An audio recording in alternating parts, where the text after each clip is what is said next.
révolution RH dont tu parles? Ça sonne beaucoup plus révolutionnaire que ça l'est dans les faits, dans le sens où, mais pas moins important.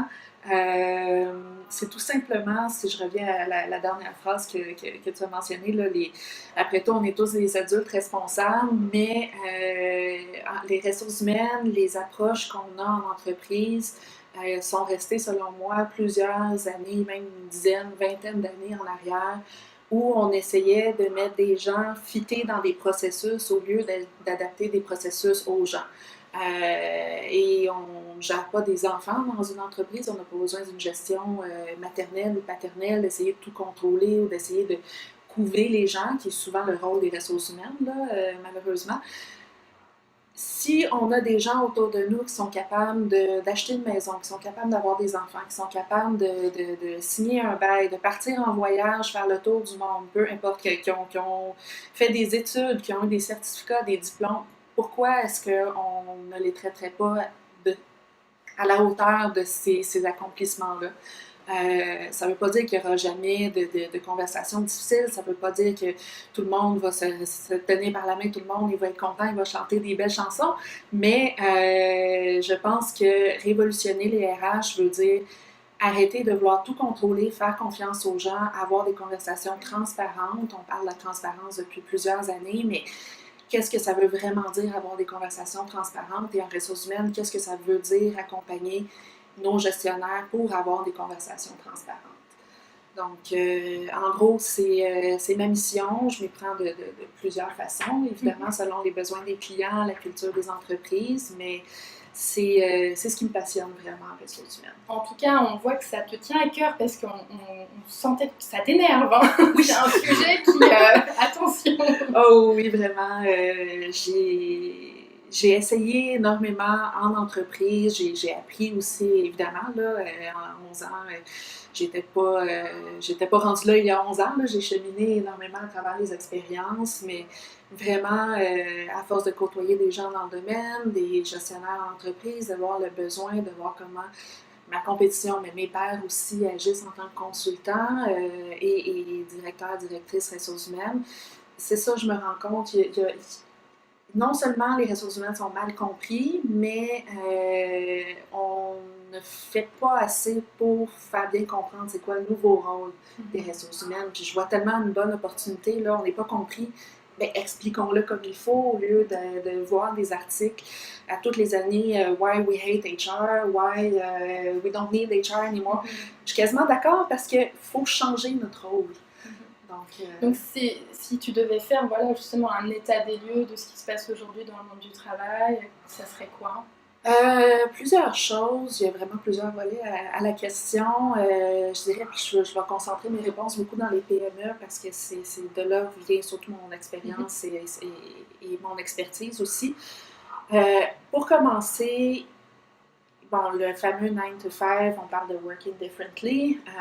Le 9 to 5 ne répond plus aux besoins, je dirais, de personne, même les employeurs. Même ceux qui s'en rendent pas compte encore, parce qu'ils peuvent avoir des business qui vont rouler 24/7. Ils vont avoir des business qui vont rouler sur plusieurs fuseaux horaires à cause de la technologie, à cause des clients, à cause du service qui doit être maintenu. Rares sont maintenant les business qui ont des horaires très, très fixes. Même si on parle des restaurants ou des commerces de détail, les heures varient également, puis on a besoin de gens qui soient disponibles un peu partout. Donc, ça représente tout le temps un défi. Donc, pourquoi continuer à forcer une organisation du travail non flexible sous le prétexte de mieux contrôler ou de mieux prévoir, mieux budgéter, quand ça ne fait pas l'affaire de personne? Pourquoi ne pas avoir les conversations pour trouver ce qui fait l'affaire de tout le monde dans une entreprise? Et ce qui fait l'affaire de l'un ne fait pas nécessairement l'affaire de l'autre. Donc, vraiment, les mesures de travail flexibles devraient être en mesure de répondre aux besoins de tous ceux impliqués, pas juste les employés, pas juste les employeurs. Et puis, j'entends que c'est une approche plus personnalisée aussi. Oui, oui. Quand je dis remettre le gros bon sens en ressources humaines, là, le one size fits all n'existe plus. Donc, autant dans les processus à l'intérieur d'une entreprise, mais d'une à l'autre, En technologie, les modèles qu'on a sont les Google, à Montréal, c'est les Gsoft. C'est des grosses entreprises qui ont une culture très précise, mais ça devient quasiment les seuls modèles qu'on peut suivre et qu'on veut imiter parce que c'est ce qu'on pense que tout le monde veut, au lieu de regarder vers soi-même et dire, OK, quelle personnalité on a, qu'est-ce qu'on peut faire, qu'est-ce qu'on peut offrir de différent. Je ne dis pas que ça va régler le problème de pénurie d'employés, là, mais c'est un angle à explorer parce que c'est pas vrai que toute entreprise va attirer toutes sortes d'employés. Il faut se l'admettre, ça, et de là en faire une force. Donc ça, c'est un aspect. L'autre aspect, l'état des lieux au niveau du travail, le wellness, la gestion du stress, la gestion de l'anxiété. L'anxiété est rendue un mot de société. Il ne faut pas se le cacher.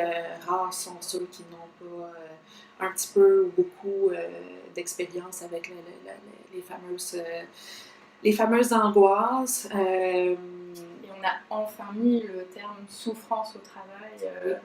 Avant, on n'osait même pas en parler, alors que maintenant, il y a quand même...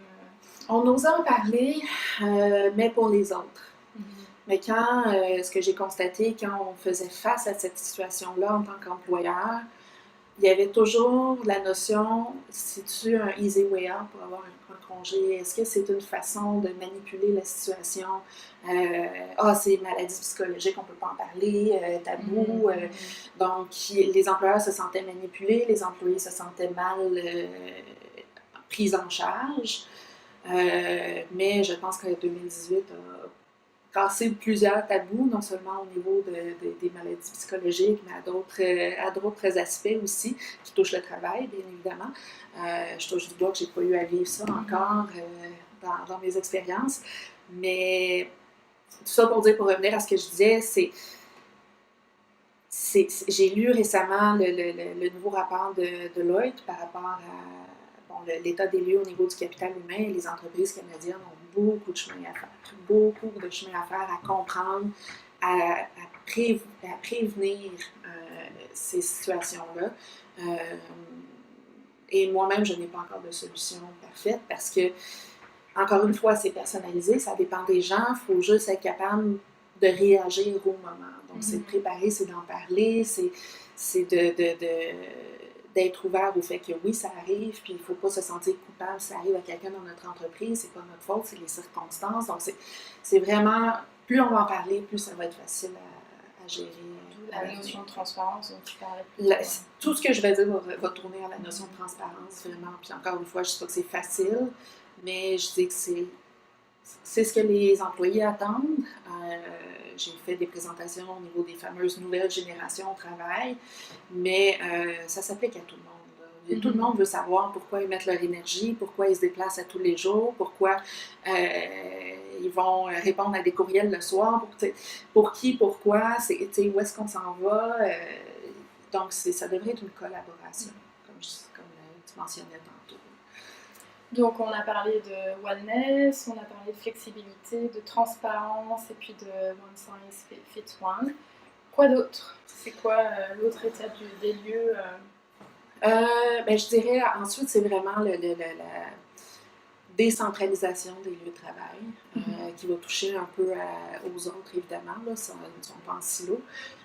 Mais là, on parle de working differently, les digital nomades, les gens qui vont travailler pour une entreprise basée aux États-Unis, mais qui travaillent ici au Canada, qui vont se présenter seulement une fois de temps en temps, faire un check-in avec un employeur, mais sont loin, les équipes qui travaillent ensemble, mais pas dans les mêmes bureaux. Gros défi d'engagement des gens, de méthode de travail aussi, d'organisation du travail, parce que les communications, se parler au téléphone, se parler à travers un ordinateur, je m'excuse, mais c'est pas la même chose de se parler face-to-face. Donc, ça prend une pratique, ça prend une habileté avec ce type de communication-là, des deux côtés. Personnellement, j'ai déjà éclaté en sanglots au téléphone parce que, avec ma boss qui était, elle, en Ontario, puis ça aurait arrivé probablement beaucoup plus tôt que quelque chose que je voulais pas qu'il arrive au téléphone. Je me disais, c'est pas à ce moment-là qu'il faut avoir cette conversation-là et tout. Mais, donc, ça change vraiment la dynamique des communications et des relations aussi. Donc, il y a toutes les rééduquer aussi. Donc, oui. C'est pas une question. Ben, rééduquer ou surtout se questionner sur les situations, les types de communication, comment. Moi, ce que je veux faire avec les équipes, les entreprises avec lesquelles je travaille, c'est bâtir des bagages à outils. Puis de vraiment se questionner, OK, là, j'ai cette conversation-là à avoir, comment ça va se passer? Ça va être face-to-face ou je parle à quelqu'un qui, lui, commence sa journée, puis moi, je finis ma journée. Des fois, la barrière de la langue, on a beau être parfaitement bilingue, mais quand on commence à parler des émotions, quand on commence à être un peu nerveux, on s'en parle notre français, ou on en parle notre anglais ou autre. Donc, c'est vraiment une question de s'équiper pour s'adapter. Donc, pas se rééduquer, mais s'adapter vraiment au contexte qui peuvent être beaucoup plus variables qu'il y a plusieurs années, là, avant toutes les belles technologies qu'on a maintenant. Est-ce qu'il y a autre chose que tu souhaiterais ajouter justement pour qu'on ait une vision globale de ce qui se passe aujourd'hui dans le monde du travail? C'est sûr qu'il y en a d'autres, il y en a plusieurs autres. Il y a l'inquiétude des l'intelligence artificielle qui s'en vient. Est-ce que ça va voler nos emplois? Comment ça va changer le monde du travail? Les différentes technologies, ce qui se passe dans les médias aussi avec les mouvements MeToo, etc. Je dirais, tout l'aspect santé-sécurité qui va être affecté aussi par la notion de stress et anxiété. Mais disons que les 3 premiers qu'on a parlé, c'est beaucoup plus mon expertise. Mais c'est un peu parmi tant de changements. Alors, justement, raconte-nous un petit peu. Donc, ton entreprise s'appelle Satera RH. Oui. Et raconte-nous un petit peu ce que tu fais et comment tu aides justement à accompagner les entreprises sur les problématiques dont tu as parlé. Mais je commence pas à parler du nom d'entreprise. Satera, Satera, ça dit rien à personne. Petit jeu de mots plate, si mon conjoint m'entend, serait bien déçu. Mais filmé, il va longtemps. Oui, c'est ça, clin d'œil, Charles, si tu m'entends. Satera est une interprétation libre du mot équilibre en latin qui est statera. Mais je trouvais que ça sonnait compliqué avec trop de T, là. Donc je n'ai enlevé un et je trouvais Satera, ça sonnait doux, ça sonnait différent aussi. Ça a toujours été dans mes valeurs de se sortir du lot. Et ça crée des conversations. Donc, pourquoi pas? Pourquoi équilibre? Encore une fois, je pense que le gros bon sens se retrouve sur une certaine balance de tous les besoins de tout le monde et d'ajuster tout ça. Et personnellement aussi, ça fait partie de mon cheminement là, de trouver une balance avec mon workaholisme en contrôle et toutes les autres sphères de ma vie qui sont super importantes. Donc, une des raisons pourquoi je suis partie en consultation aussi. Donc, mes services, je parle beaucoup de collaboration. Ça, c'est la première, le premier one-pager que j'ai fait pour expliquer mes services. Mais encore une fois, c'est pas one size fits all. Donc, ça peut être des morceaux de cette approche-là. J'ai marqué des exemples de mandats que je vais expliquer aussi. Mais je suis quand même généraliste en ressources humaines, donc je peux adresser plusieurs autres choses. Mais ce que je voulais parler aujourd'hui, c'est surtout mon approche collaborative. On parle de personnalisation selon les entreprises, de remettre aux gestionnaires leur bagage d'outils. Donc, je trouvais ça inapproprié d'arriver et d'imposer des outils aux équipes, aux entreprises. Et souvent, en PME, c'est souvent des experts de domaines en particulier qui ne sont pas nécessairement des experts de gestion. Donc, c'est vraiment de travailler avec eux la formation, aller leur donner les connaissances qu'ils ont besoin en gestion, mais dans une approche qui facilite le transfert des apprentissages dans leur quotidien. Donc, ce que je fais beaucoup, c'est mêler des capsules de formation et des rencontres que j'appelle les rencontres itératives où j'apporte l'expertise, j'apporte les différentes options selon le type d'entreprise pour un sujet tel que la rémunération, les évaluations. Et avec des rencontres comme ça, à une heure ou deux à chaque fois, on va créer les outils qui sont appropriés pour les gestionnaires. Et les gestionnaires vont avoir des devoirs, vont retourner avec des missions, voir leurs équipes de travail, aller chercher les opinions, tester des choses, on revient, on peaufine la direction qu'on pensait s'en aller, on se garde même une fois qu'on pense qu'on est vraiment solide, on a un bon frame de travail pour, mettons, les évaluations. Mhm. Ben, on va se donner une période que j'appelle une période bêta, où tout le monde est au courant, là.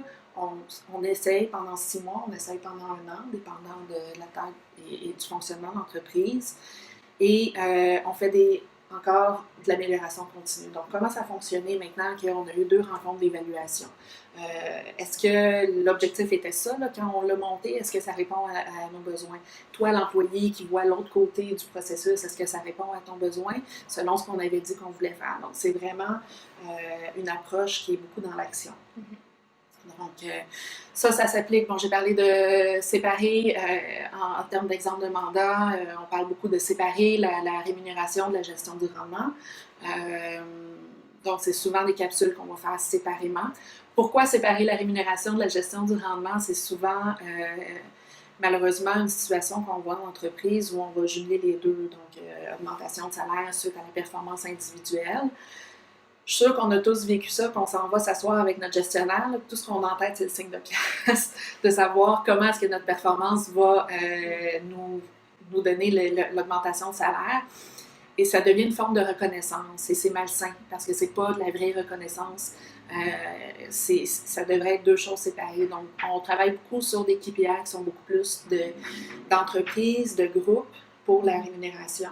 Et la gestion du rendement va être plus en continu, ça c'est le deuxième exemple, et on va parler beaucoup plus de plans de perfectionnement, donc des formations qui vont autour de ça. Sinon, bon, beaucoup d'entreprises ont des gros problèmes là, de relève, de rétention, d'attraction. Donc, la relève, elle est dans nos écoles. C'est pas évident de se préparer à accueillir des jeunes qui n'ont pas encore beaucoup d'expérience sur le marché du travail, qui n'ont pas encore toutes les compétences qu'on recherche dans un poste en particulier. Donc, comment est-ce que j'aide les entreprises à s'organiser pour accueillir ces gens-là et les garder tout au long aussi de leur carrière. Là. Je pense que ça devient...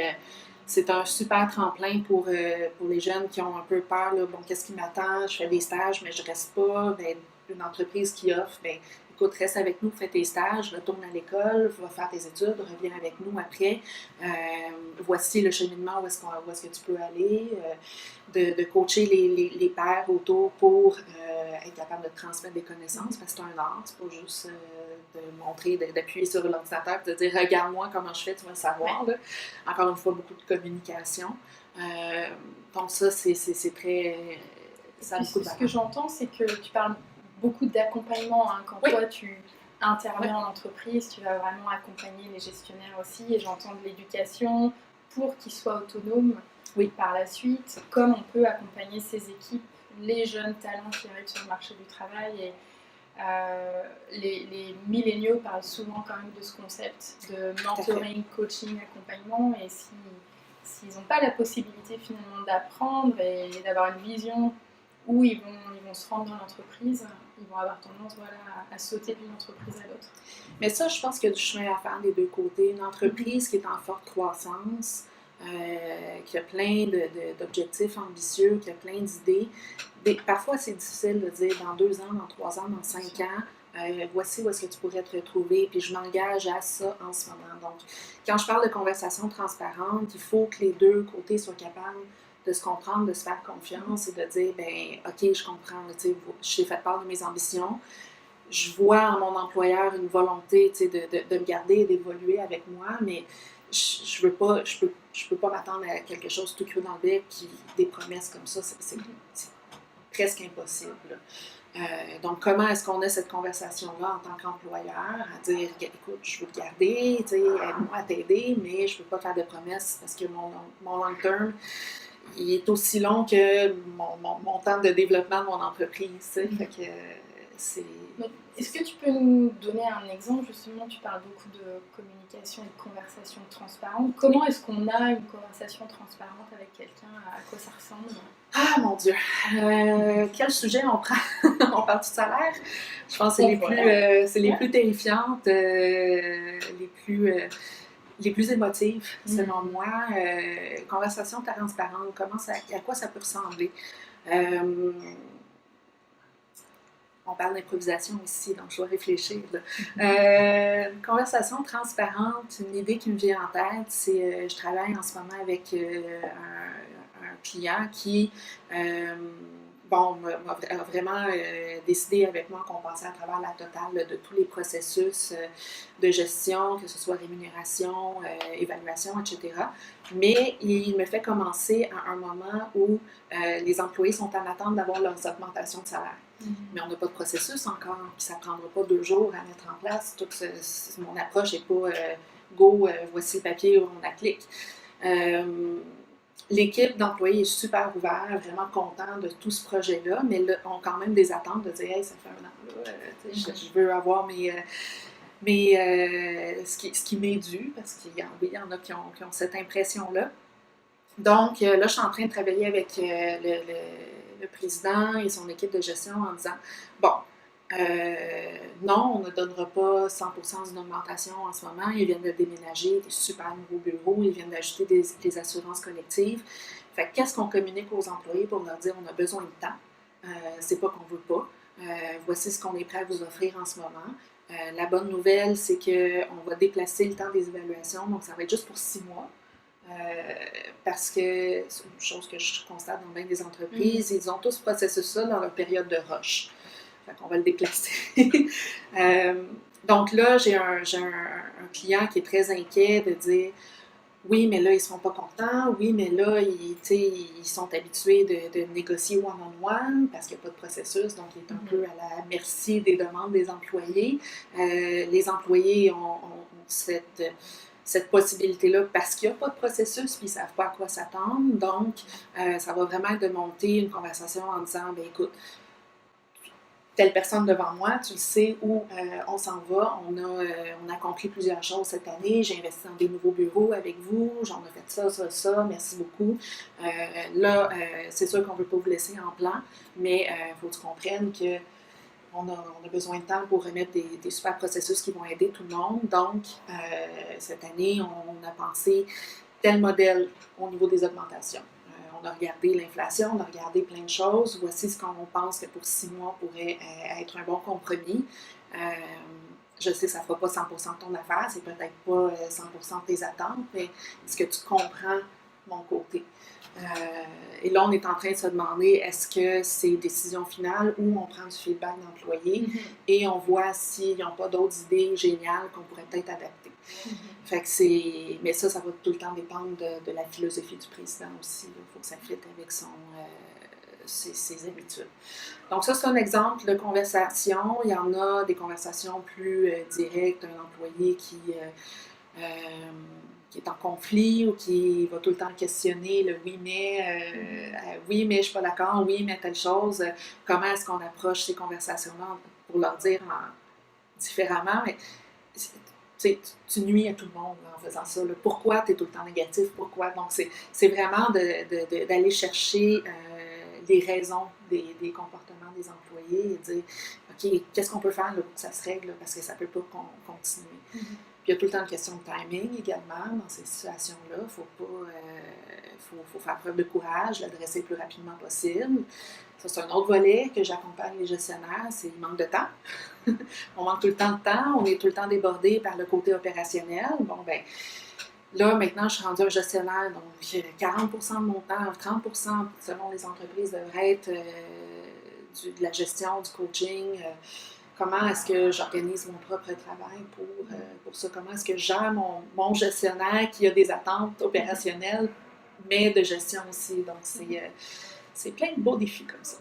Je trouve que ça fait pas mal écho à ce que tu disais tout à l'heure au début quand tu parlais du fait que tout le monde est adulte et responsable. C'est que le fait de remettre la communication, la transparence au centre des conversations, c'est responsabiliser aussi l'autre. Parce que là, c'est vraiment l'intégrer dans l'équation et non plus le babysitter, il y a ça ou il y a ça. Non, tu fais partie des décisions, on attend que tu nous apportes aussi des idées, etc. Une chose que je répète souvent, si on fait participer les employés aux décisions, après ça, c'est tellement plus facile d'avoir la conversation. Si l'employé est soudainement plus d'accord ou ne le suit pas en disant, on était tous d'accord, c'est ce qu'on s'est entendu, qu'est-ce qui se passe soudainement? Ça peut éviter le fameux processus disciplinaire que personne aime et qui a ses limites, qui change le vibe complètement aussi là, dans une entreprise. Ça va tout le temps arriver, là, mais si on peut l'éviter, tout le monde va être content. Donc quand on avait préparé la rencontre, tu m'avais parlé aussi des ressources humaines / des ressources inhumaines, et puis finalement ça veut dire c'est quoi les vraies ressources humaines, et tu as envie de faire du vrai RH, c'est quoi l'idée je pense que c'est juste une autre façon de dire c'est pas des ressources humaines en entreprise, c'est des gens qui ont décidé de travailler pour une entreprise ou qui ont décidé de partir une entreprise et qui cherchent des collaborateurs pour arriver à quelque chose. Donc, est-ce qu'on est des ressources dans ce contexte-là? Non, on est surtout des collaborateurs.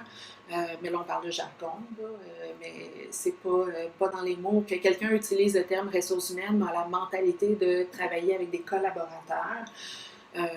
Le jargon, c'est un jargon. J'ai déjà lu quelque part, la pire chose qui peut arriver à un mot, c'est que ça devienne un mot de jargon de ressources humaines. Parce que là, ça perd toute sa valeur, ça devient... Ce serait quoi le bon terme alors?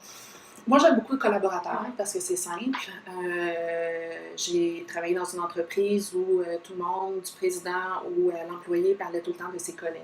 Que ce soit son employé, que ce soit c'était des collègues. Tout le monde est mis au même niveau et puis on est là ensemble pour aller vers un même objectif. Tout le monde a une job à accomplir, que ce soit un poste de gestion, un poste plus d'exécution, un poste d'administration, un poste de président. L'objectif est au centre et c'est juste une question de perception, là. Donc, je pense que ça va vraiment être ça la clé pour les futures entreprises. Demandez-moi pas comment ça va s'appliquer en grande entreprise. Mon expertise est la PME, parce que je vois le résultat de façon concrète plus rapidement. Mais si ça s'applique à petit, ça s'applique à plus gros, c'est juste une question de patience et de tenir les rênes de tout ça. C'est un mind shift